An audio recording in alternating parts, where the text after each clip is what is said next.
85% de main-d'œuvre femmes entre opérateurs et entre cadres. Donc oui, je dirais que c'est cette présence féminine, c'est elle qui drive aujourd'hui la croissance de ce secteur. C'est vrai que la présence majoritaire des femmes, on la trouve dans les chaînes de production. Par contre, ce qu'on voit de plus en plus, c'est qu'en matière de gestion de carrière, le textile offre des opportunités très élevées pour ces femmes. Donc aujourd'hui, dans nos usines, on a beaucoup de cas d'opératrices qui ont commencé comme simples opératrices sur les machines et qui se trouvent aujourd'hui chefs de chaîne, qui se trouvent aujourd'hui dans les laboratoires qualité, qui se trouvent aujourd'hui dans le développement et le design, malgré que la formation académique n'est pas là, mais c'est une formation terrain. Le Covid a fait que les marques se sont rendues compte qu'elles avaient beaucoup de stocks, d'accord, les high inventories. Et a fait que, depuis Covid jusqu'à aujourd'hui, les marques sont de plus en plus prudentes sur les volumes qu'elles vont produire en avance.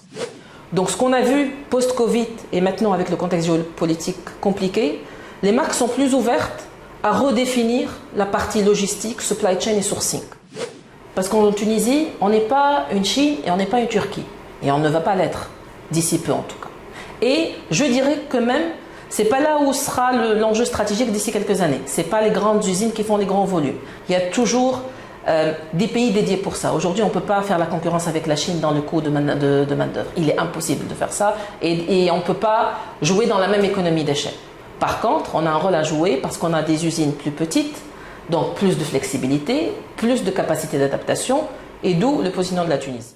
On a le savoir-faire. On a des usines qui sont là, on a des partenaires, oui, fiables. Tout ça, on a besoin de tissu pour démarrer. Le tissu, c'est la composante principale dans un vêtement. Aujourd'hui, en Tunisie, malheureusement, on n'a pas un sourcing local de tissu. C'est ce qui fait que la chaîne de production se rallonge et que les délais se rallongent. D'accord ? Donc, s'il y avait vraiment une faiblesse aujourd'hui, c'est l'intégration en amont.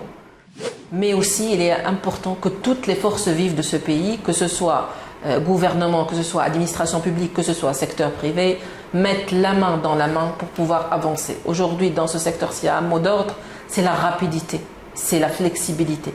On n'a plus le temps, justement, pour réfléchir dans les démarches. Et ça, c'est simple, c'est des déverrouillages simples. Donc, il faut juste travailler main dans la main pour pouvoir avancer rapidement et créer plus de richesses pour notre pays.